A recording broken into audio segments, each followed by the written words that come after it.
성스러운 절에서 피어난 기구한 업보의 비밀. 스님을 사랑해 남편을 버린 여인에게 찾아온 끔찍한 비극. 대체 무슨 사연이 있었던 걸까요? 죄인의 무덤 위에 잎사귀 하나 없이 자라난 기이한 나무. 참회의 언덕에서 불어오는 슬픈 바람 소리. 그리고 마침내 모든 업보를 끊어내기 위해 스스로를 불태운 한 스님의 눈물겨운 속죄까지. 과연 윤회는 이들에게 속죄의 길을 열어줄까요? 벙어리 소녀가 다음 생에 대해 남긴 미스터리한 약속으로 끝을 맺는 이 기구한 인연 이야기, 지금 시작합니다. 먼지인은 비포장길 위로 경운기 한 대가 힘겹게 굴러갈 때마다 뽀얀 흙먼지가 피어오르는 아카시아 마을. 그곳에는 누구든 한 번쯤 뒤돌아보게 만드는 서연이라는 여인이 있었습니다. 그녀는 화려하게 치장하거나 고운 한복을 차려입은 것도 아니었습니다. 서연의 아름다움은 이른 아침 청초하게 피어나는 아카시아 꽃처럼 맑고 순수한 본연의 매력이었습니다. 희고 고운 피부는 잘 빚은 백자 같았고 깊고 검은 눈동자는 고요한 가을 호수처럼 슬픔을 머금은 채 때로는 웃고 때로는 함께 아파하며 영혼의 미세한 떨림까지 담아내는 듯했습니다. 그녀의 걸음걸이는 물 위를 스치듯 가볍고 우아했으며 붉은 연꽃잎처럼 부드러웠습니다. 마을 사람들은 그녀의 눈을 보며 전생의 선녀였을 거라 수군거릴 정도였죠. 험한 세상 속에서 피어난 속세의 것이 아닌 아름다움이었습니다. 서연은 어릴 적부터 유난히 총명하고 똑똑했습니다. 학업 성적도 뛰어났기에 고등학교를 졸업하자 마을 어른들과 선생님들은 모두 당시 선망받던 직업인 교사가 되라며 사범대학 진학을 권했습니다. 하지만 서연은 모두의 예상을 깨고 연로하신 부모님을 봉양하겠다며 대학 진학을 포기했습니다. 이는 학업에 대한 열정이 없어서가 아니었습니다. 자신의 뿌리인 가족에 대한 깊은 애착과 책임감 때문이었죠. 그녀는 묵묵히 집안일을 돌보고 텃밭을 가꾸며 마을의 다른 여인들처럼 평범한 삶을 살아갔습니다.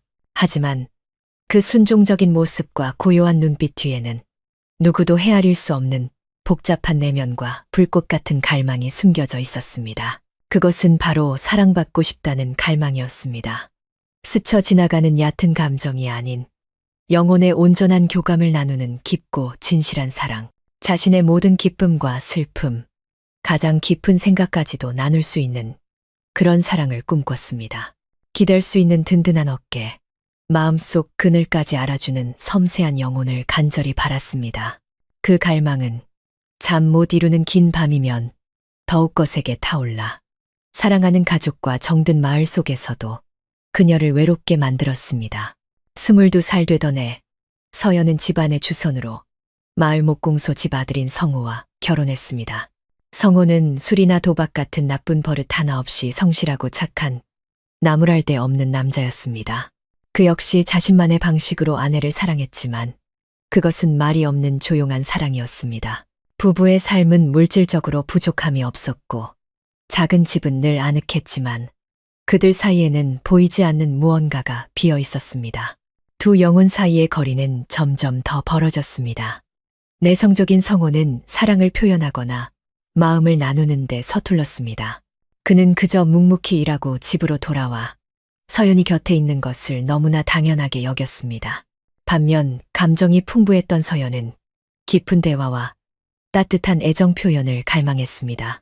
그녀는 진솔한 대화를 나누고 싶었고 섬세한 관심을 기대했지만 돌아오는 것은 늘 남편의 침묵뿐이었습니다. 성격과 기대치의 차이는 두 사람을 한 공간에 있지만 결코 서로의 내면에 닿을 수 없는 평행선처럼 만들었습니다. 서연이 대화를 시도할 때마다 성호는 알 수 없는 침묵에 잠겼고 그녀는 자신의 결혼 생활 안에서 더욱 깊은 고독에 빠져들었습니다.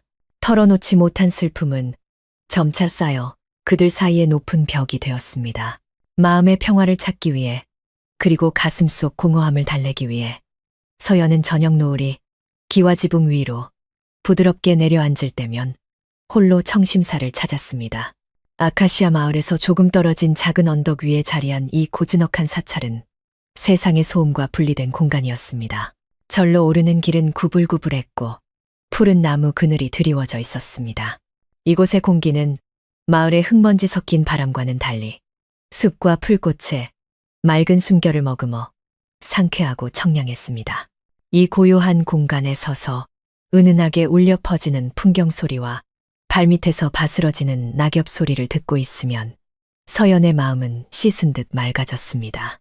세상의 모든 시름이 사라지는 듯 했죠. 그녀가 저를 찾은 것은 무언가를 간절히 빌기 위함이 아니었습니다. 그저 지친 영혼이 기댈 곳을 찾고 고요함 속에 잠겨 자연의 소리와 자기 내면의 목소리에 귀 기울이기 위해서였습니다. 청심사에서의 오후는 서연의 삶에서 없어서는 안 될 부분이 되었습니다. 복잡한 세상 속에서 유일하게 위안을 얻는 시간이었죠. 이곳에서 그녀는 말이 없는 남편도 영혼을 갉아먹는 외로움도 잠시 잊을 수 있었습니다. 오직 고요한 공간과 여전히 마음속에서 타오르는 사랑에 대한 갈망만이 그녀와 함께할 뿐이었습니다. 그러던 어느 날 청심사의 고요함을 깨고 새로운 스님이 부임했다는 소문이 아카시아 마을 전체에 퍼졌습니다. 사람들은 그 스님이 다른 지역에서 온 젊은 수행자로 법명은 혜원이라고 했습니다.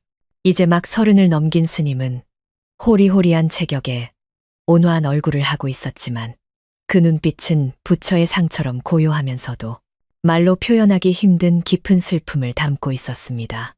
그의 등장은 오래된 사찰에 새로운 바람을 불어넣었고 많은 신도들의 관심과 존경을 한 몸에 받았습니다. 유난히 무더웠던 6월의 어느 오후, 서연이 여느 때처럼 마음의 평화를 얻기 위해 절마당의 오래된 보리수나무 아래서 낙엽을 쓸고 있을 때였습니다. 혜원 스님이 우연히 그 곁을 지나게 되었습니다.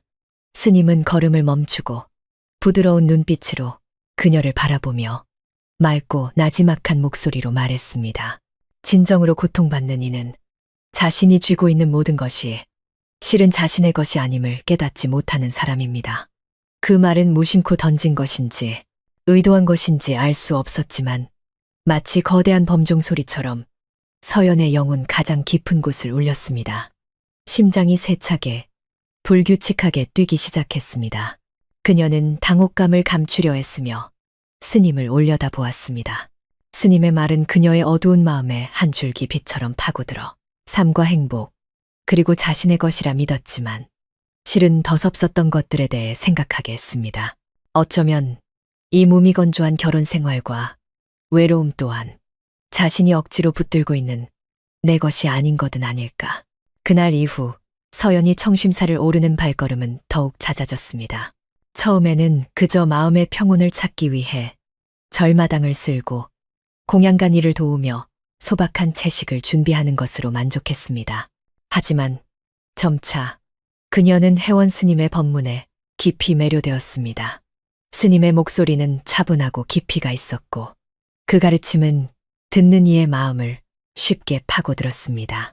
매번 법문을 들을 때마다 그녀 앞에는 새로운 세상이 열리는 듯했고 고통과 행복을 바라보는 다른 시각을 배우게 되었습니다.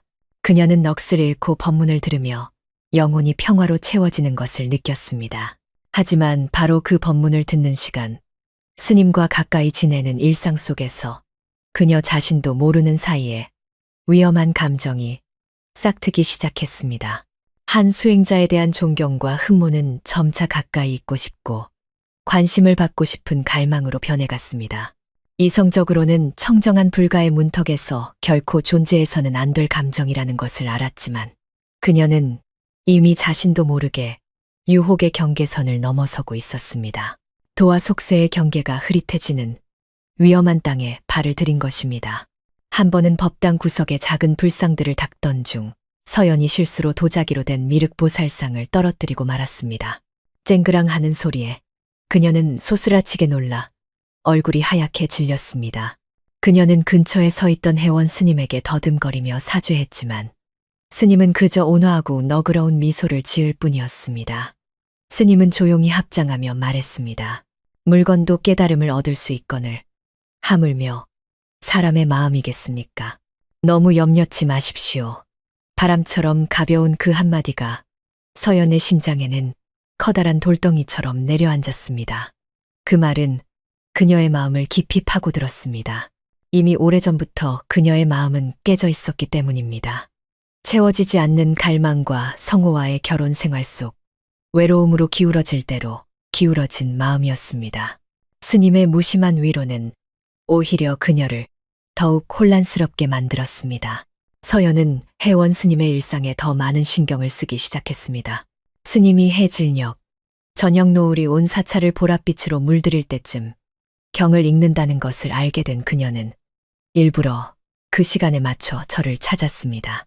그리고 나무 뒤에 조용히 숨어 고요함 속에 울려 퍼지는 스님의 나지막하고 규칙적인 독경 소리에 귀를 기울였습니다. 그 소리는 마치 최면과도 같은 힘으로 그녀의 혼란스러운 마음을 어루만져 주었고, 자신의 집에서는 결코 느껴보지 못한 평온함과 따스함으로 그녀를 감쌌습니다. 관세음보살상 앞에 서서 경을 읽는 스님의 모습, 노을빛 하늘을 배경으로 길게 드리워진 그의 그림자가 그녀의 마음에 깊이 새겨졌습니다. 스님이 독경하는 시간에 절을 오르는 것은 점차 습관이 되었고, 이내 그녀만의 은밀한 행복이 되었습니다. 그러던 어느 날 스님이 법당에서 경을 읽고 있을 때 갑자기 폭우가 쏟아졌습니다. 텅 빈 사찰에 발이 묶인 서연은 처마 밑에서 비를 피하며 추위에 가볍게 몸을 떨고 있었습니다. 그때 혜원 스님이 따뜻한 생강차 한 잔을 들고 나왔습니다. 스님은 아무런 표정에 동요 없이 찻잔을 건넸지만 바로 그 지극히 평범하고 절제된 행동이 서연의 마음을 더욱 흔들었습니다. 잔을 받아든 그녀의 손바닥으로 온기가 퍼져나갔지만 머릿속은 혼란스러운 감정으로 뒤엉켰습니다. 짧고 말없는 그 순간이 그녀의 가슴 속에 숨겨져 있던 갈망에 불을 지폈습니다. 그날 밤 서연은 밤새 뒤척였습니다. 그리고 기이한 꿈을 꾸었습니다. 꿈속에서 그녀는 향연기 자욱한 법당으로 들어섰는데 연꽃 좌대 위에는 부처님 대신 혜원 스님이 가슴에 손을 모으고 앉아 있었습니다. 스님은 깊고 서늘한 눈빛으로 그녀를 바라보고 있었죠. 그녀는 무의식적으로 다가가 스님의 품에 얼굴을 묻고 서럽게 울었습니다. 외로움과 갈망, 그리고 죄책감이 뒤섞인 눈물이었습니다. 꿈에서 깨어난 서연은 베개가 눈물로 흠뻑 젖어 있는 것을 발견했습니다. 꿈속의 강렬한 감정이 여전히 남아 그녀를 두렵게 했습니다. 이게 대체 뭐지? 망상인가? 아니면 사랑인가? 그녀는 스님을 사랑하다니 자신이 미쳤다고 비웃었습니다. 하지만 이성과 달리 마음은 말을 듣지 않았습니다. 꿈속 스님의 깊은 눈빛과 따뜻한 생강차를 건네주던 순간을 떠올릴 때마다 심장은 미친 듯이 요동쳤습니다. 그 후로 서연은 두 개의 세상에서 살아가는 이중적인 삶을 살았습니다. 집에서는 여전히 현명한 아내로서 밥을 짓고 빨래를 했지만 그녀의 마음은 늘 고요한 청심사, 그곳에 있는 스님에게로 향해 있었습니다. 의무와 갈망, 이성과 감정 사이에서의 갈등은 그녀를 지치게 했지만 동시에 그 위험한 감정의 소용돌이 속으로 더욱 깊이 빠져들게 했습니다. 그녀는 더 이상 혜원 스님으로부터 오는 거부할 수 없는 이끌림에 저항할 힘이 없었습니다. 어느 날 오후 법당의 불상들을 정성껏 닦던 서연은 축축한 바닥에 미끄러져 크게 넘어지고 말았습니다.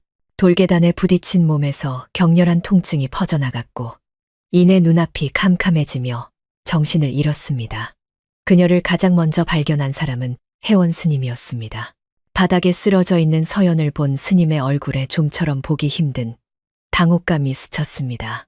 그는 망설임 없이 그녀를 가볍게 안아들었습니다. 부드럽고 무력한 서연의 몸이 스님의 단단한 팔에 안겼습니다. 스님은 그녀를 자신이 정좌하고 경을 읽던 절 뒤편의 작은 방으로 옮겨 조심스럽게 나무 평상 위에 눕혔습니다. 염주를 돌리고 경전을 쓰던 그의 손이 서연의 이마에 맺힌 땀을 닦아주기 위해 물수건을 짤 때 미세하게 떨리고 있었습니다. 서연이 희미하게 정신을 차렸을 때 가장 먼저 본 것은 아주 가까이에 있는 혜원 스님의 얼굴이었습니다. 그의 눈빛은 더 이상 평소에 고요하고 멀게 느껴지던 모습이 아니었습니다. 거기에는 진실한 걱정과 함께 아주 인간적이고 남자다운 온기가 서려 있었습니다. 그 순간 시간은 멈춘 듯 했습니다. 그녀는 처음으로 스님에게서 경외심이 아닌 한 인간으로서의 떨림과 따뜻한 감정을 느꼈습니다. 무의식적으로 서연의 연약한 손이 이마 위에 놓인 스님의 손을 부드럽게 감쌌습니다. 혜원 스님은 소스라치게 놀라 손을 거두었지만 그 행동 속에는 아주 짧지만 의미심장한 망설임이 있었습니다. 누구도 아무 말 하지 않았지만 그 긴장된 침묵 속에서 두 사람은 이미 보이지 않는 신성한 경계가 무너졌음을 직감했습니다. 그 운명적인 순간 이후 그들은 누구도 입 밖에 내지 못할 죄스러운 비밀을 공유한 공범자가 되었습니다. 서로를 바라보는 눈빛도 그들 사이에 흐르는 침묵의 의미도 완전히 달라져 있었습니다. 그 후 며칠간 서연과 혜원 스님 사이에는 말없는 긴장감이 감돌았습니다. 스쳐 지나갈 때마다 눈이 마주쳤고 그럴 때마다 황급히 시선을 피했지만 각자의 마음속에는 거센 파도가 일었습니다. 혜원 스님 역시 자신의 감정과 힘겹게 싸우고 있는 듯했습니다. 그의 법문은 짧아졌고 특유의 논리정연함도 사라졌습니다. 때로는 무상, 모정에 대해 설법하다가도 마당 한편에 조용히 앉아있는 서연을 향해 잠시 시선을 던진 뒤 어딘가 흔들리는 목소리로 법문을 이어가곤 했습니다. 그의 얼굴에는 고뇌의 빛이 역력했습니다. 한 번은 욕심을 버려야 한다는 무욕, 모욕에 대해 설하다가 한참을 멈춘 뒤 신도들 사이에 앉아있는 서연의 눈을 깊이 응시하며 나지막이 말했습니다. 그 목소리는 속삭임 같았지만 서연의 귀에는 똑똑히 들렸습니다. 수행자는 고통을 두려워하지 않으나 잘못된 정을 주는 것을 두려워하느니라. 그 말은 비수처럼 서연의 심장에 꽂혔습니다. 그녀는 스님이 단지 자신에게만 하는 말이 아니라 스스로의 마음에게도 하는 말이라는 것을 알았습니다. 두 사람 모두 잘못된 정을 주고받았다는 고통스러운 진실을 인정한 셈이었죠. 서연은 더 이상 자신의 마음과 싸울 힘이 없었습니다. 그날의 사고와 무심코 스쳤던 손길은 그녀의 이성을 완전히 무너뜨렸습니다. 그녀의 마음은 온전히 혜원 스님에게로 기울었습니다. 누구도 입 밖에 내지 않았지만 모든 것이 변해 있었습니다. 그녀는 여전히 매일 절에 올랐고 마당을 쓸고 불상을 닦았지만 이제 익숙한 언덕길을 오를 때마다 심장이 빠르게 뛰었습니다. 그것은 피곤해서가 아니라 오늘 스님이 나를 봐줄까 하는 설렘과 기다림 때문이었습니다. 스님의 모습, 목소리, 눈빛이 꿈속까지 그녀를 따라다녔습니다. 죄를 짓고 있다는 것을 알았지만 멈출 수가 없었습니다. 그리고 결국 올 것이 오고야 말았습니다. 장마가 길게 이어지던 10월의 어느 날 오후 하늘에 구멍이라도 뚫린 듯 비가 쏟아졌습니다. 절에는 서연과 혜원 스님 단둘만이 남아 있었습니다. 낡은 법당 지붕에서 비가 새 바닥으로 물줄기가 흘러내렸습니다. 서연은 황급히 대야를 가져와 물을 받으며 어두컴컴한 법당 안을 분주하게 오갔습니다. 서두르던 그녀는 또다시 발을 헛디뎌 바닥에 주저앉고 말았습니다. 이번에는 아프지는 않았지만 지치고 서러운 마음에 눈물이 핑 돌았습니다. 그녀는 차가운 바닥에 앉아 무릎을 감싸 안고 가쁜 숨을 몰아쉬었습니다. 혜원 스님이 방에서 나와 조용히 그녀에게 다가왔습니다.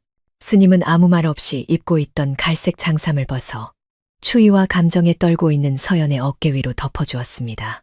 옷에서 전해져 오는 온기와 익숙한 침향 냄새가 그녀를 감싸자 심장이 조여오는 듯했습니다. 열린 창문 틈으로 차가운 바람이 불어와 빗소리와 함께 처량한 풍경 소리를 실어 날랐습니다. 그 정적 속에서 서연은 소리내어 울기 시작했습니다. 그동안 억눌러왔던 모든 서러움이 담긴 조용하지만 처절한 흐느낌이었습니다. 혜원 스님은 한참 동안 말없이 그녀를 바라보다가 이내 그녀의 곁에 아주 가까이 앉았습니다. 너무 가까워서 서연은 스님의 따뜻한 숨결을 느낄 수 있을 정도였습니다.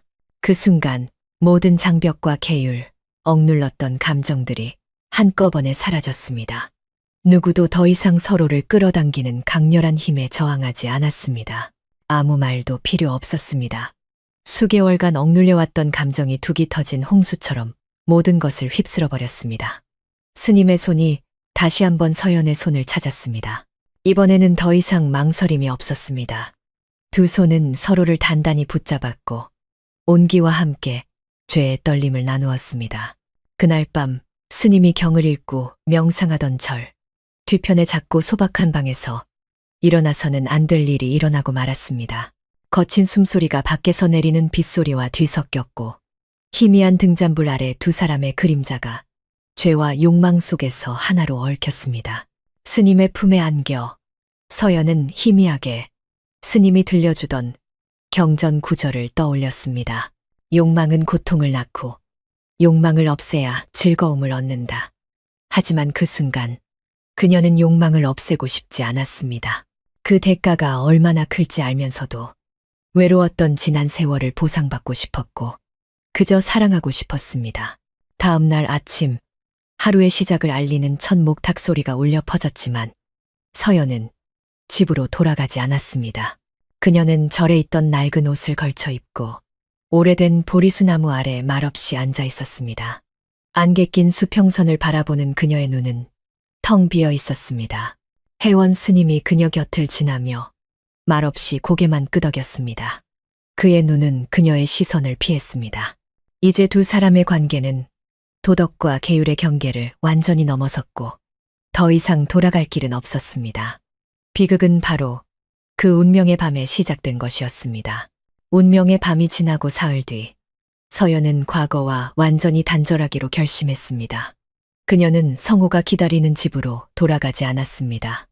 청심사에 남기로 한 것입니다.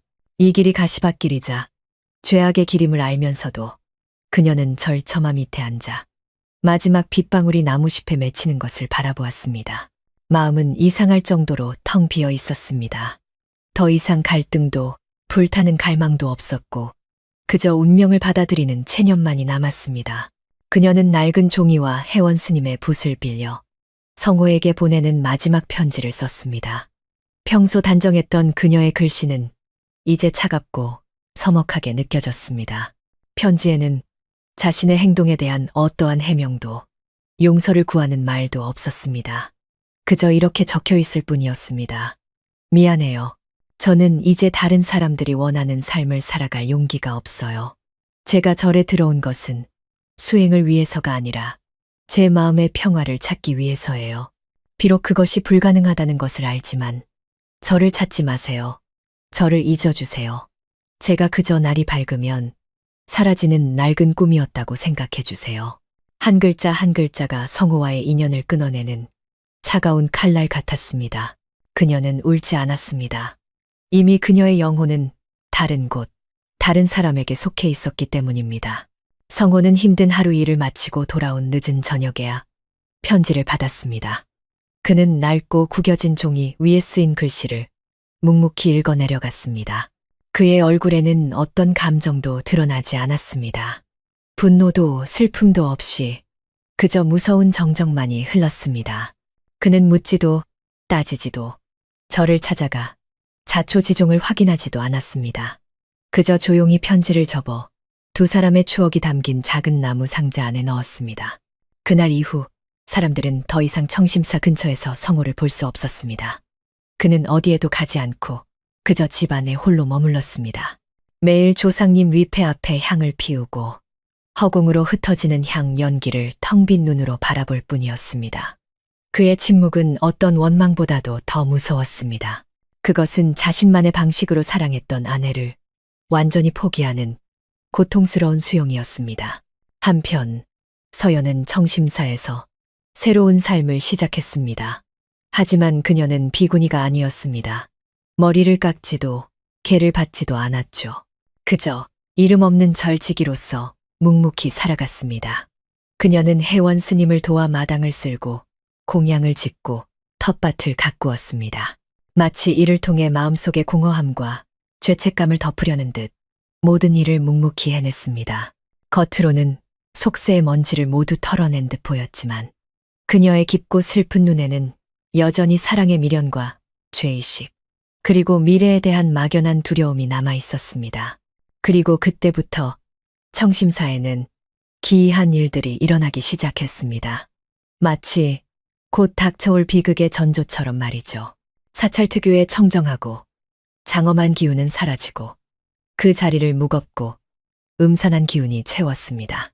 아침 저녁으로 맑게 울려 퍼지던 범종 소리는 이제 불규칙하고 디스코던트하게 들렸고 때로는 누군가 억지로 막는 것처럼 갑자기 끊기기도 했습니다. 회원 스님과 다른 스님들의 독경 소리도 예전 같지 않았습니다. 때로는 경을 외다 말고 중단되거나 음이 틀리는 일이 잦아졌습니다.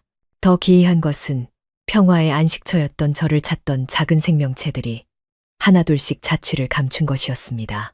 처마 밑에 둥지를 틀던 참새 떼도 절마당의 고목을 뛰어다니던 다람쥐도 보이지 않았습니다. 심지어 정원의 꽃 주위를 맴돌던 나비들마저 사라졌습니다. 절마당은 이상할 정도로 적막해졌고 나무십 사이를 스치는 바람 소리만이 처량하게 들려왔습니다. 기이한 현상의 절정은 비가 부슬부슬 내리던 어느 날 밤, 법당 중앙에 모셔진 관세음보살상의 자비로운 얼굴에서 눈물 자국이 발견된 것이었습니다. 어떤 이는 그저 습기 때문이라고 했지만 그것을 목격한 대부분의 사람들은 두려움에 몸을 떨었습니다. 그들은 부처님이 울고 계신다며 이 신성한 도량이 더럽혀진 것을 슬퍼하시는 것이라고 수군거렸습니다. 아무도 입 밖에 내지는 않았지만 모두의 마음속에는 불길한 예감이 싹 텄습니다.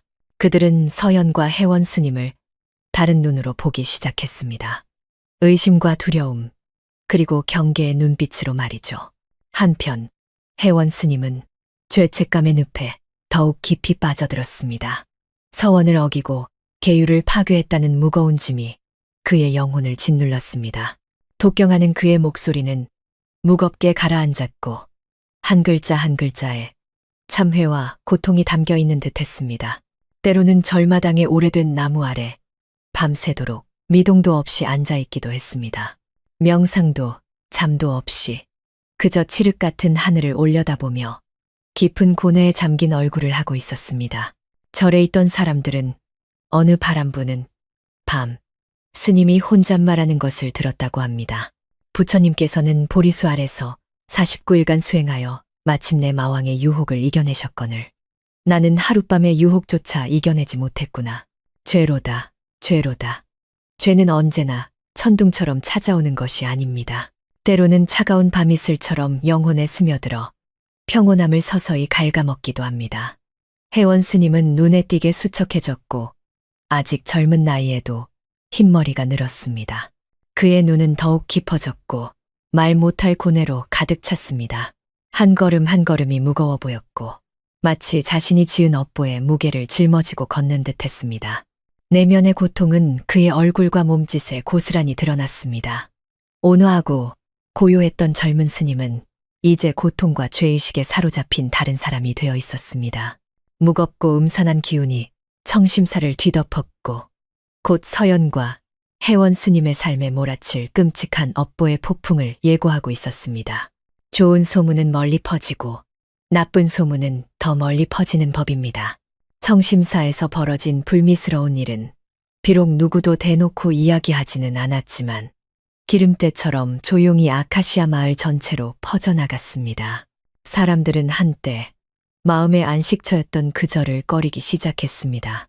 절로 향하는 오솔길에는 사람들의 발길이 뚝 끊겼습니다. 어떤 이는 절반쯤 오르다 이런저런 핑계를 대며 발길을 돌렸고 어떤 이는 신앙심 때문에 마지못해 절을 찾았지만 법당 안으로는 들어가지 못하고 마당에서 서둘러 향만 피우고 돌아갔습니다. 매일같이 절마당을 쓸던 한 할머니마저 고개를 저으며 한숨을 쉬었습니다. 옛날에는 처마 밑에 새들이 와서 지적이었는데 이제는 한 마리도 얼씬을 안 해. 누구도 직접적인 원인을 묻지는 않았지만 모두가 청심사의 신성함이 심각하게 훼손되었다는 것을 암묵적으로 알고 있었습니다. 절은 점차 고립되었고 차가운 공기만이 감돌았습니다. 마을 사람들의 외면과 혜원 스님의 쇠약함과 더불어 업보는 서연의 몸과 마음에도 직접 나타나기 시작했습니다. 그녀는 눈에 띄게 말라갔고 백옥 같던 피부는 생기 없이 회색빛으로 변했습니다. 눈은 퀭하게 들어가고 다크서클이 짙어졌으며 이름 모를 슬픔과 두려움이 가득했습니다. 머리카락이 한 움큼씩 빠지기 시작했고 빗질을 할 때마다 속수무책으로 떨어지는 머리카락을 보며 가슴 아파했습니다. 더 무서운 것은 잦아들지 않는 기침이었습니다. 처음에는 마른 기침이었지만 갈수록 심해져 가슴이 찢어질 듯 아프고 숨쉬기조차 힘들었습니다. 서연의 건강을 걱정한 혜원 스님은 그녀를 읍내 병원으로 데려갔지만 결과는 더욱 혼란스러웠습니다. 의사는 엑스레이 촬영, 심전도 검사, 혈액 검사 등 모든 검사를 했지만 결과는 모두 정상이었습니다. 폐도, 심장도, 혈압도 아무 문제가 없었습니다. 의학적으로 서연은 건강한 상태였습니다. 하지만 그녀를 바라보는 나이든 의사의 눈빛에는 미묘한 망설임이 서려 있었습니다. 마치 의학으로는 설명할 수 없는 육체가 아닌 마음과 업보에서 비롯된 병을 본 사람처럼 말이죠. 서연은 자신의 몸에 문제가 있다는 것을 잘 알고 있었습니다. 자신의 깊은 내면에서 무언가 슬프게 울부짖는 소리가 들렸기 때문입니다. 오직 그녀만이 들을 수 있는 소리였습니다. 육체뿐만 아니라 정신도 악몽에 시달렸습니다. 밤이 오는 것이, 잠드는 것이 두려웠습니다. 눈을 감을 때마다 그녀는 텅 빈 청심사 마당에 홀로 서 있었고 하늘에서는 비가 쏟아졌습니다. 법당의 관세음보살상, 이마에는 긴 균열이 생겼고 그 틈에서 붉은 피가 끊임없이 흘러나와 마당 한쪽을 붉게 물들였습니다. 서연은 공포에 질려 바닥에 엎드려 그 피를 닦아내려 했었지만 닦을수록 피는 더욱 쏟아져 나와 그녀의 손과 옷을 붉게 적셨습니다. 등 뒤에서는 혜원 스님이 아닌 하나이의 막지만 섬뜩한 목소리가 들려왔습니다. 스님의 옷을 훔친 자, 갚아야 한다. 갚아야 한다. 그녀는 악몽에서 깨어날 때마다 식은땀으로 흠뻑 젖었고 심장은 미친 듯이 뛰었습니다. 공포와 강박에 사로잡혀 더 이상 잠들 수 없었고 몸은 날이 갈수록 쇠약해졌습니다. 그러던 어느 날 서연은 무언가에 이끌린 듯 조용히 청심사를 떠나 성호와 함께 살던 옛집으로 향했습니다. 예전의 나무 대문은 썩어 기울어져 있었고 작은 마당에는 잡초만 무성했습니다. 성호는 툇마루에 앉아등을 보인 채 묵묵히 등을 만들기 위해 대나무를 깎고 있었습니다. 익숙한 발소리를 들은 그가 고개를 들었습니다. 낡고 빛바랜 옷을 입은 채 수척해진 서연이 서 있었지만 그는 전혀 놀라거나 동요하지 않았습니다. 그의 눈빛은 여전히 잔물결 하나 없는 호수처럼 고요했습니다. 그는 그저 가볍게 고개를 끄덕였을 뿐 어떤 원망도 질문도 없었습니다. 그는 조용히 일어나 집으로 들어가더니 잠시 후 따뜻한 차 한 잔을 들고 나와 마당의 낡은 돌 탁자 위에 놓고는 다시 자리에 앉아 하던 일을 계속했습니다. 마치 서연의 존재가 그의 고요한 삶에 아무런 방해도 되지 않는다는 듯이 서연은 떨리는 손으로 찻잔을 들었습니다.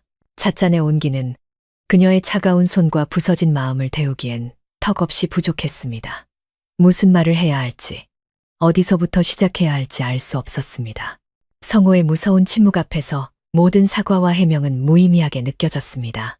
한참의 시간이 흐른 뒤 성호가 무거운 침묵을 깨고 감정 없는 목소리로 물었습니다. 절에서는 마음이 편안한가? 그 단순한 질문이 서연의 찢어진 마음에 비수처럼 꽂혔습니다. 편안하냐고? 밤낮으로 죄책감에 시달리고 악몽에 괴로워하며 세상의 손가락질을 받는데 어떻게 편안할 수 있을까? 그녀는 대답 대신 조용히 고개를 저었고 눈에는 눈물이 고였지만 애써 흘러내리지 않게 참았습니다. 성호는 마치 답을 알고 있었다는 듯 가볍게 고개를 끄덕였습니다. 그럴 줄 알았네. 그리고는 다시 대나무를 깎는 일에 몰두했습니다. 서연이 발걸음을 돌리려 할 때 성호가 등 뒤에서 나지막이 그녀의 이름을 불렀습니다. 서연은 걸음을 멈췄지만 차마 그의 얼굴을 마주할 용기가 없어 등을 돌린 채 서 있었습니다. 성호의 목소리가 조용하지만 천근만근의 무게를 싣고 들려왔습니다. 다음 생이 있다면 나랑 결혼하지 말게. 다른 누구와도 결혼하지 말고 이번 생에 수행할 거면 제대로 하게나. 한마디 한마디가 이미 산산조각 난 서연의 심장을 꿰뚫는 바늘 같았습니다. 그녀는 그 자리에 얼어붙었고 참았던 눈물이 뺨을 타고 흘러내렸습니다. 하지만 그녀는 뒤돌아보지 않고 입술을 깨물며 무거운 발걸음을 옮겨 한때 자신의 집이었던 곳을 떠났습니다. 성호와의 만남은 서연의 위태로운 건강을 완전히 무너뜨렸습니다. 그날 밤 그녀는 심하게 알아누웠습니다. 혜원 스님은 뜬 눈으로 밤을 새우며 그녀의 곁을 지켰습니다. 그는 서연의 차가운 손을 꼭 잡고 잠 못 자고 걱정한 탓에 쉰 목소리로 계속해서 경을 외웠습니다. 부처님의 자비로 이 죄 많은 영혼을 구원해달라고 빌었습니다. 그것이 서연이 이 세상에서 정신이 온전했던 마지막 밤이 될 줄은 아무도 몰랐습니다. 혼수 상태에 빠지기 직전 서연은 눈을 떠 혜원 스님을 바라보며 갈라진 입술로 힘겹게 말했습니다. 스님, 두려워요. 다음 생에 사람으로 태어나지 못할까봐 두려워요. 그녀의 눈에는 절망이 가득했습니다. 혜원 스님은 그녀의 손을 더욱 꽉 잡았습니다. 수행자의 눈에서 처음으로 눈물이 흘러내려 서연의 앙상한 손등을 적셨습니다. 그는 흐느끼며 말했습니다. 두려워 말게. 만약 업보를 갚아야 한다면 내가 그 절반을 함께 짊어지겠네. 그 말을 듣자 서연의 입가에 희미한 미소가 번졌습니다. 곧 시들어갈 연꽃처럼 위태롭지만 평온한 미소였습니다. 그리고 그녀는 스님의 품에서 그의 참에 가득한 독경 소리를 들으며 서서히 눈을 감았습니다. 사흘 뒤 서연은 마지막 숨을 거두었습니다. 하지만 그녀의 죽음은 평범하지 않았습니다. 그녀는 법당의 불단 바로 앞에서 무릎을 꿇고 땅에 머리를 조아린 채 두 손을 공손히 합장한 기이한 자세로 죽어 있었습니다. 그녀의 두 눈은 허공을 향해 부릅떠져 있었고 마른 입술은 무언가 말하려는 듯 미세하게 움직이고 있었습니다. 그 상징적인 죽음의 자세는 그녀의 마지막 참회이자 사랑 때문에 길을 잃었던 한 인간의 비극에 대한 조용한 절규 같았습니다. 그녀의 죽음은 조용히 오지 않았습니다. 청심사와 아카시아 마을 사람들 모두를 공포에 떨게 한 기이한 현상들을 동반했습니다. 사람들이 말하길 서연이 숨을 거둔 날은 유난히 기운이 좋지 않은 날이었다고 합니다. 하늘과 땅도 숨을 죽이고 비극을 지켜보는 듯했습니다. 갑자기 바람 한 점 불지 않았고 공기는 숨막히게 무더웠습니다. 밤낮으로 울어대던 벌레들도 갑자기 울음을 멈췄습니다. 마을의 닭은 울지 않았고 개는 짖지 않았습니다. 불길한 정적이 온 세상을 뒤덮었습니다. 청심사 법당 안의 광경은 보는 이들을 경악하게 했습니다. 서연은 여전히 무릎 꿇고 머리를 조아린 채 두 손을 합장한 자세 그대로였습니다. 그녀의 부릅뜬 눈은 허공을 응시하고 있었고 풀리지 않은 한이 서려 있는 듯 했습니다. 마른 입술은 여전히 미세하게 움직이고 있었습니다. 마치 그녀의 영혼이 여전히 이승에 미련이 남아 마지막 참회의 말을 끝맺지 못한 것처럼 보였습니다. 사흘 동안 누구도 감히 그녀의 시신에 가까이 다가가지 못했습니다. 보이지 않는 공포가 모두를 짓눌렀습니다. 다른 절의 큰 스님들을 모셔와 밤낮으로 독경을 하고 그녀가 쓰러진 주변에 부적을 붙이고 나서야 겨우 시신을 옮길 용기를 낼 수 있었습니다. 그런데 더욱 기이한 것은 스님들이 그녀의 시신을 옮길 때 죽은 사람의 몸이라고는 믿을 수 없을 만큼 부드러웠다는 것입니다. 피부에는 온기가 남아 있었고 입술은 옅은 분홍빛을 띠고 있었습니다. 마치 깊은 잠에 빠진 사람처럼 보였습니다. 멀리서 초빙된 한 노스님은 서연의 시신을 한참 동안 말없이 바라보다가 아무 말도 없이 조용히 돌아서서 절을 떠났습니다. 노스님의 이해할 수 없는 행동은 사람들의 공포를 더욱 증폭시켰습니다. 사람들은 서연을 절 뒤편, 바람이 가장 많이 부는 황량한 언덕에 묻기로 했습니다. 나무 한 그루 없는 척박한 땅이었습니다. 그녀의 무덤은 변변한 비석 하나 없이, 이름도 없이 그저 작게 솟아오른 흙무덤일 뿐이었습니다.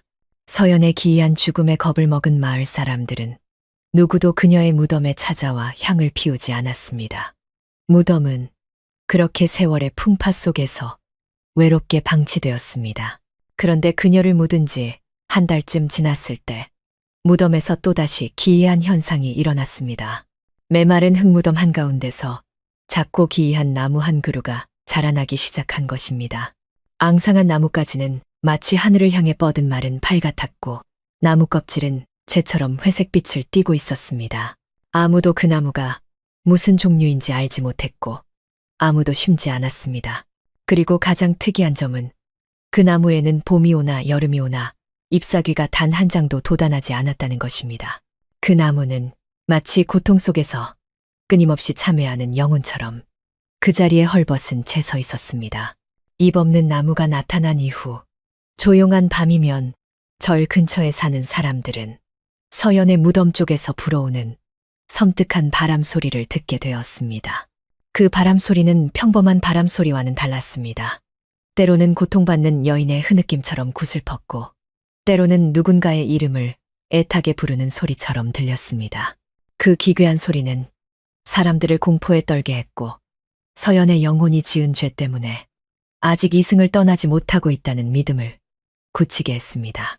서연의 죽음과 그 이후의 기이한 현상들은 이미 죄책감에 시달리던 혜원 스님의 마음을 완전히 무너뜨렸습니다. 장례를 마친 후 스님은 완전히 폐인이 되었습니다.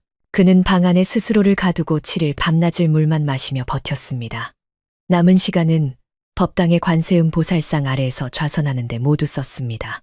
충격에서 벗어난 후 혜원 스님은 죄를 씻기 위해 스스로를 학대하기 시작했습니다. 밤마다 절에 있는 사람들은 스님이 참회 기도를 반복해서 외우는 소리를 들었습니다. 그의 목소리는 슬픔과 후회로 가득 차 있었습니다. 수행자의 가장 큰 죄는 헛된 마음을 품는 것이요. 인간의 가장 무거운 죄는 탐욕스러운 사랑이니라. 그는 잔인할 정도로 스스로를 괴롭혔습니다. 어떤 날은 거울 앞에 서서 자기 뺨을 수차례 때려 얼굴이 퉁퉁 붓기도 했고 어떤 날은 타오르는 향부를 자기 손바닥에 지지며 고통을 참아냈습니다.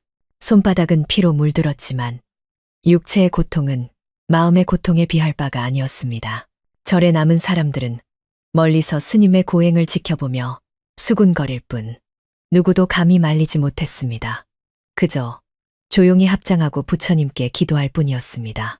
스님의 뒤늦은 참회는 이미 비극으로 물든 청심사를 더욱 무겁고 슬픈 분위기로 만들었습니다. 그리고 이 모든 것은 서연이 세상을 떠난 지 49일째 되는 날, 곧 닥쳐올 더 끔찍한 사건의 서막에 불과했습니다. 서연이 그 기이한 자세로 마지막 숨을 거둔 지 49일이라는 시간이 흘렀습니다. 불교에서는 이 49일 동안 망자의 영혼이 이승에 머물며 마지막 심판을 기다린다고 믿습니다.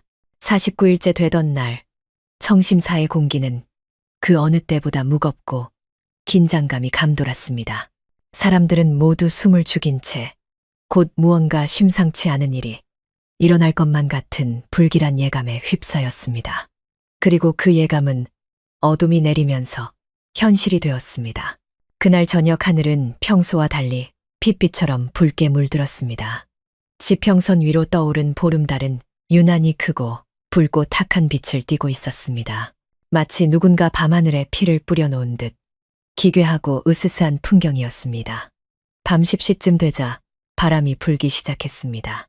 처음에는 약하게 불던 바람이 시간이 갈수록 수많은 원혼들의 울음소리처럼 거세게 울부짖었습니다. 바람은 기왓장을 스치고 나무십 사이를 가르며 문짝을 두드려대며 공포스러운 소리를 만들어냈습니다. 기이한 현상의 절정은 며칠 동안 잠잠했던 청심사에 큰 종이 갑자기 저절로 울리기 시작한 것이었습니다. 종소리는 더 이상 웅장하지 않고 마치 비통하게 흐느끼는 듯 처량하게 울려 퍼져 듣는 이들의 등골을 서늘하게 했습니다. 절에 있던 사람들이 모두 법당에 모여 두려움에 떨며 연부를 외고 있을 때 혜원 스님은 홀로 절 뒤편 서연의 무덤에서 자라난 잎 없는 나무가 있는 곳으로 향했습니다. 그는 그 앙상한 나무 아래에 가부좌를 틀고 앉아 눈을 감고 두 손을 무릎 위에 올렸습니다.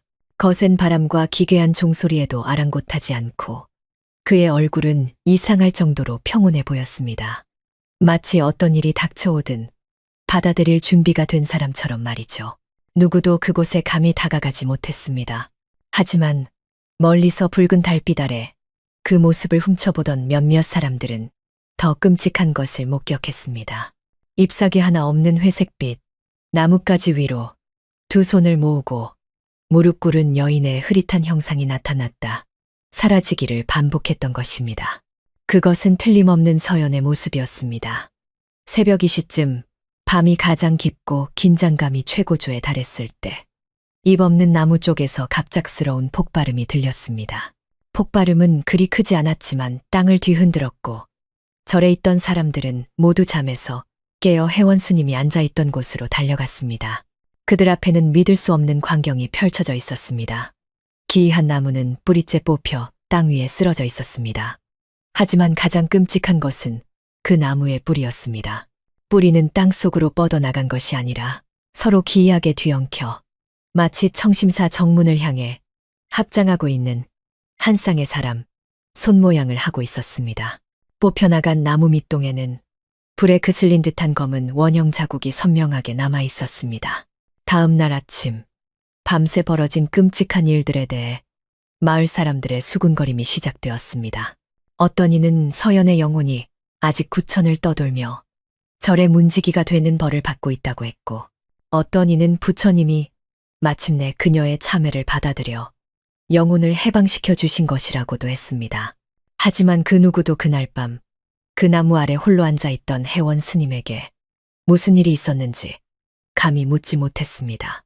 그 49제가 끝난 후 혜원 스님은 완전히 다른 사람이 되었습니다. 그는 7일 동안 한마디도 하지 않았습니다.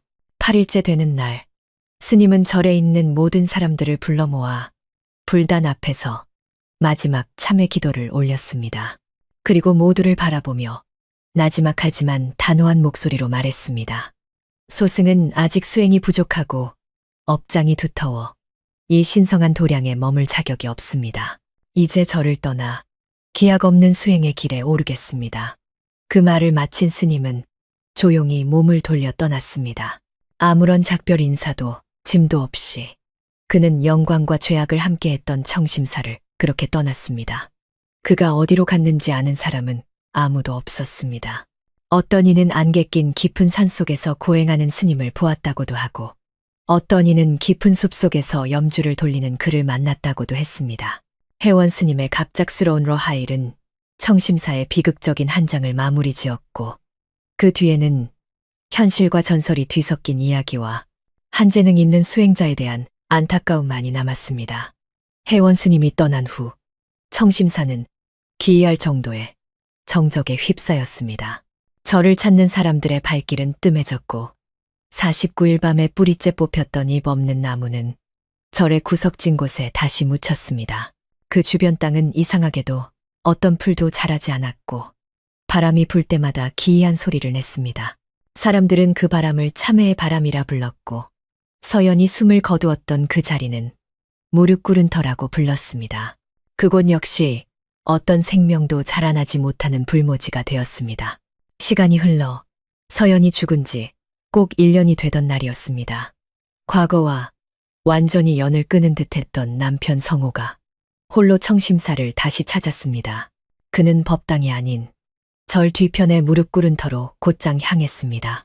그의 손에는 화려한 재물 대신 작은 주먹밥 한 덩이와 약간 시든 연꽃 한 송이가 들려 있었습니다. 그는 주먹밥과 연꽃을 땅 위에 내려놓고 마치 돌부처처럼 그 자리에 조용히 앉았습니다. 그는 아침 내내 아무 말 없이 앉아 있었습니다. 그가 앉아 있는 동안 평소 그곳에서 불던 참회의 바람이 기이하게도 완전히 멎었다고 합니다. 점심때가 다 되어 자리에서 일어나기 전 성호는 땅을 향해 나지막이 속삭였습니다. 그 목소리는 작았지만 주변의 정적을 깨기엔 충분했습니다. 서연아, 만약 아직 여기에 있다면 이제 그만 편안해지게. 나는 자네를 용서했으니 자네도 스스로를 용서하게나. 그의 말에는 한 남자의 깊은 용서와 모든 원망을 내려놓는 마음이 담겨 있었습니다. 그는 말을 마치고 뒤도 돌아보지 않고 조용히 절을 떠났습니다.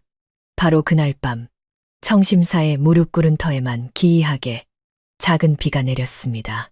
서연이 죽은 지 1년 만에 처음으로 그 땅이 빗물에 젖는 순간이었습니다. 다음 날 아침 사람들은 놀라운 광경을 목격했습니다. 성우가 주먹밥과 연꽃을 놓았던 바로 그 자리에서 작고 파릇파릇한 새싹 하나가 돋아나 있었던 것입니다. 사람들은 성우의 진심 어린 용서가 하늘을 감동시켜 무거운 업보를 풀어주고 새로운 생명을 틔웠다고 믿었습니다. 그 새싹이 돋아난 후 무릎 꿇은 털을 스치는 바람 소리는 더 이상 구슬프지 않았습니다. 바람은 부드러워졌고 마치 누군가 나지막이 경을 읊는 듯 평온한 소리로 바뀌었습니다. 어떤 이는 꿈에서 푸른 옷을 입은 여인이 청심사 문 앞에서 합장하며 미소 짓다가 바람 속으로 사라지는 것을 보았다고도 했습니다. 사람들은 성호의 용서 덕분에 서연의 영혼이 마침내 평온을 찾았다고 믿었습니다. 그렇게 또 수년의 세월이 흘렀습니다. 무릎 꿇은 터에서 자라난 새싹은 이제 푸르고 무성한 보리수나무가 되었습니다. 서연과 혜원 스님의 이야기는 이제 마을의 전설이 되었습니다. 혜원 스님에 대한 소식은 아무도 듣지 못했습니다.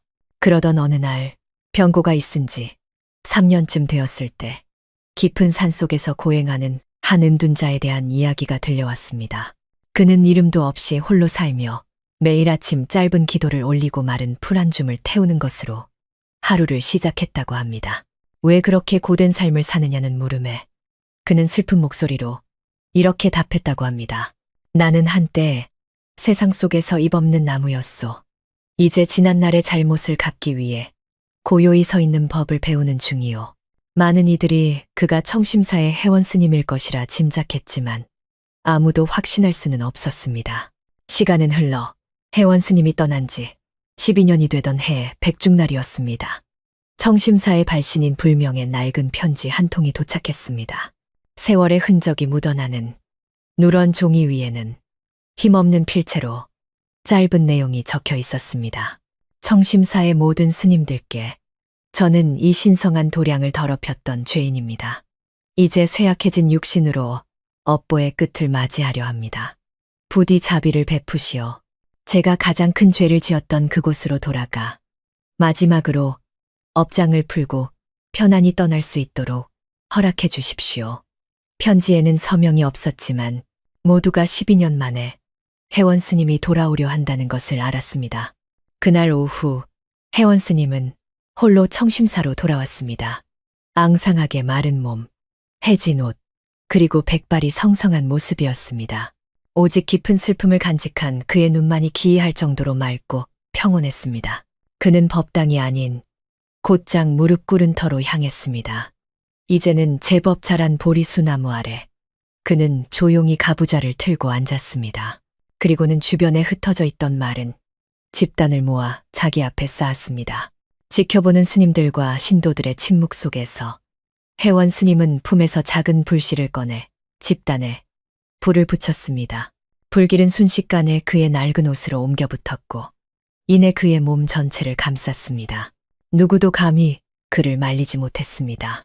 모두가 그저 조용히 합장하고 연부를 외며 한 수행자의 비장한 마지막을 지켜볼 뿐이었습니다. 혜원 스님은 불길 속에서도 미동도 없이 합장한 채 평온한 얼굴로 앉아 있었습니다. 고통의 신음소리 하나 들리지 않았습니다. 신기하게도 불길은 주변으로 번지지 않았고 살타는 냄새 대신 맑고 그윽한 침향 냄새가 절마당에 퍼졌습니다. 불길이 사그라들고 검은 채만 남았을 때 갑자기 큰 바람이 불어 보리수나무의 나무십 하나가 떨어져 내렸습니다. 그 노란 잎사귀는 공중에서 몇 바퀴를 돌더니 정확히 혜원 스님이 남긴 제 한가운데로 내려앉았습니다. 늙은 주지 스님이 그 잎사귀를 조용히 주워 낡은 경전 사이에 고이 끼워 넣었습니다. 공교롭게도 그 경전 페이지의 한쪽 구석에는 이런 글귀가 적혀 있었습니다. 죄를 지은 자를 잊어서는 안 되지만 자신의 죄를 알고 진심으로 참회하는 자야말로 진정으로 용서받을 자격이 있다. 며칠 뒤 성호가 다시 청심사를 찾았습니다. 그것이 사람들이 그를 본 마지막이었습니다. 그는 이제 아무것도 가져오지 않았습니다. 그저 무릎 꿇은 터 위에 세워진 작은 돌멩이 앞에 오랫동안 서 있을 뿐이었습니다. 그는 품에서 미리 써온 작은 쪽지 하나를 꺼내 돌멩이 아래에 조용히 놓았습니다. 쪽지에는 이렇게 적혀 있었습니다. 나는 두 사람 모두를 용서했소. 하지만 다음 생에도 내가 이만큼 너그러울 수 있을지는 모르겠구려. 그 말을 남기고 성호는 뒤도 돌아보지 않고 저를 떠났습니다. 다시는 돌아오지 않았습니다. 그렇게 세 사람의 길고 긴 비극적인 인연은 마침내 끝이 났습니다. 성호가 마지막으로 떠난 후 청심사는 과거의 상처를 벗고 평온을 되찾았습니다. 무릎 꿇은 터의 보리수나무는 더욱 푸르게 자라 용서와 생명의 상징이 되었습니다.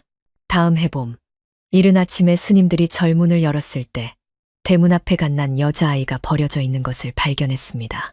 아이는 낡은 포대기에 쌓여 있었지만 울지도 않고 똘망똘망한 눈으로 세상을 바라보고 있었습니다.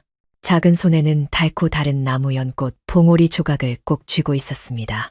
스님들은 아이에게 평안이라는 이름을 지어주고 절에서 키우기로 했습니다. 평안이는 스님들의 사랑 속에서 건강하고 예쁘게 자랐지만 이상하게도 말을 하지 못했습니다.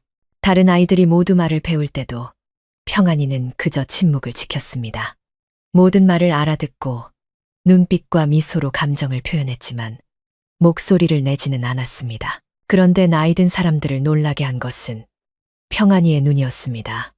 그 검고 깊은 눈동자는 어린아이의 것이라고는 믿기 힘들 정도로 깊은 슬픔과 그리움을 담고 있었습니다. 그 눈은 놀라울 정도로 옛날 서연의 눈과 똑같았습니다. 평안이는 이상한 습관이 있었습니다. 해질 역이면 홀로 무릎 꿇은 터로가 보리수나무 아래 조용히 앉아 있곤 했습니다. 마치 깊은 생각에 잠긴 노인처럼 말이죠. 어느 날 오후 저를 구경 온 한 나그네가 혼자 앉아 있는 평안이에게 다가가 물었습니다. 얘야, 여기서 혼자 무얼 하고 있니? 평안이는 조용히 고개를 돌려 맑게 미소 지었습니다. 그리고는 아무 말 없이 작은 손가락으로 축축한 땅바닥에 무언가를 그리기 시작했습니다. 나그네가 궁금해서 들여다보자 그 그림은 이내 선명한 한 줄의 글씨가 되었습니다. 말 한마디 못하던 아이, 평안이가 쓴 그 글씨를 본 나그네는 온몸에 소름이 돋았습니다. 거기에는 이렇게 적혀 있었습니다. 누군가를 기다리고 있어요. 하지만 이번에는 옳은 길로 갈 거예요. 그 짧은 글귀는 마치 과거에서 온 메아리이자 미래를 향한 약속 같았습니다. 누군가란 과연 누구이며 옳은 길이란 무엇을 의미하는 것일까요? 벙어리 소녀 평안이가 남긴 이 미스터리한 메시지는 청심사의 또 다른 이야기의 시작을 알리는 듯했습니다. 사람들은 다시 서연과 혜원 스님의 기구한 인연을 떠올렸습니다. 하지만 이제 그 이야기 속에는 두려움 대신 업보를 끊고 새로운 시작을 염원하는 희망이 담겨 있었습니다. 평안이는 그렇게 과거를 기억하고 미래를 약속하는 살아있는 상징이 되어 청심사의 고요함 속에서 조용히 자라났습니다. 시청해 주셔서 감사합니다. 인생다방의 이야기가 마음에 드셨다면 구독과 좋아요 잊지 마시고 다음 이야기에서 다시 뵙겠습니다. 감사합니다.